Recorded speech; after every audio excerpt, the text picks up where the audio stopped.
They looked like ordinary guys. That's why no one noticed that a nightmare was living right next door. Sometimes the darkest crimes don't happen in big cities, but in quiet towns where everyone knows each other by name, where monsters hide behind completely ordinary faces. Today, the terrifying case of a criminal group that operated in Nizhny Tagil, a story that authorities struggled with for years, and one that many would prefer to forget. The town of Levika, located near Nizhny Tagil in Russia's Ural region, is far from isolated, but also far from being a symbol of prosperity. The Chudinov brothers, Eduard and Dmitry, grew up here. Their family was considered normal, hardworking parents, modest living conditions, nothing unusual. But the brothers felt trapped by the quiet routine of their hometown. They didn't want to follow in their parents' footsteps. They wanted money, freedom, and excitement. So as soon as they could, they left for the city, convinced they deserved more. Edward found work at a metal recycling plant, a simple job, but one that gave him access to valuable materials.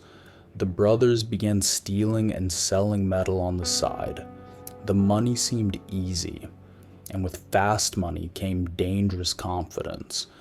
Then in 2002, Dmitry got into serious trouble.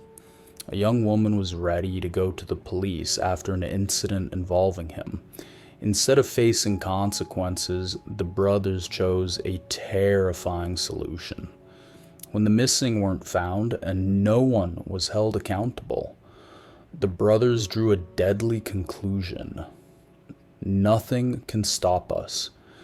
Shortly after, another woman disappeared, and a colleague of Edward, a single mother to a small child. Her grandmother begged the police to investigate. They dismissed her concerns. She probably ran away with someone. Young women do that. That negligence would cost more lives. Meanwhile, the Chudinovs' greed escalated. They decided to open a business, a delivery service on paper. But behind closed doors, it was a place called Prestige, a criminal operation involving young women being exploited. At first, they recruited those with experience in the industry, but they realized vulnerable girls were easier to control. Orphans, runaway teens, young women from low-income homes. They were trapped, manipulated, threatened, isolated from help. Trying to leave meant owing an impossible amount of money. The perfect trap. For some victims, resistance led to their disappearance. As more women vanished, relatives went to the police. The response was almost always the same. She left voluntarily, don't worry, she'll come back. Flyers were removed, families were shamed into silence, and the brothers became bolder, abducting victims in broad daylight. This case is a chilling reminder that sometimes indifference is deadlier than violence. A breakthrough came from the inside. One of the gang members, Igor Melizhenkov, became romantically involved with the victim. She made several attempts to escape, and one day she succeeded. She went straight to the prosecutor's office. This time her story was taken seriously. At the same moment, there was a shift in the law enforcement leadership. Authorities finally noticed a disturbing pattern: too many young women disappearing with no trace. Investigations began. Arrests followed. Edward and Igor initially denied everything. There was little physical evidence. It seemed the case could collapse, but fate intervened unexpectedly. A local resident took his dog into the woods near Levicha.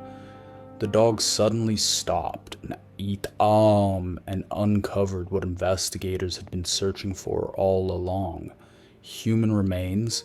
Search teams expanded the area, and more burial sites were found, some in neighboring districts. With undeniable evidence exposed, suspects began naming names. desperate to reduce their own punishment.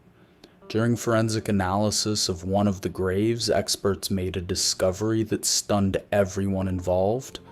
One of the victims was the underage daughter of Edward Chudnov. At first, he called it a tragic accident, but investigators learned the truth. She'd witnessed something she was never meant to see. This revelation horrified even seasoned detectives. The investigation took nearly 2 years. Dozens of interviews, confessions, and forensic examinations finally pieced together the full story. Sentencing results: other gang members, 10 to 23.5 years. Dmitry Chudnov, 20 years. Eduard Chudnov, the ringleader, life imprisonment. A case closed, but scars that will never fully heal. This is not only a story about criminals, it's about the blindness of the system, ignored warnings, families fighting alone, and young lives stolen too soon. But at its core, it's a story about one survivor who was brave enough to speak when the world chose to look away. One voice ended an empire of abuse.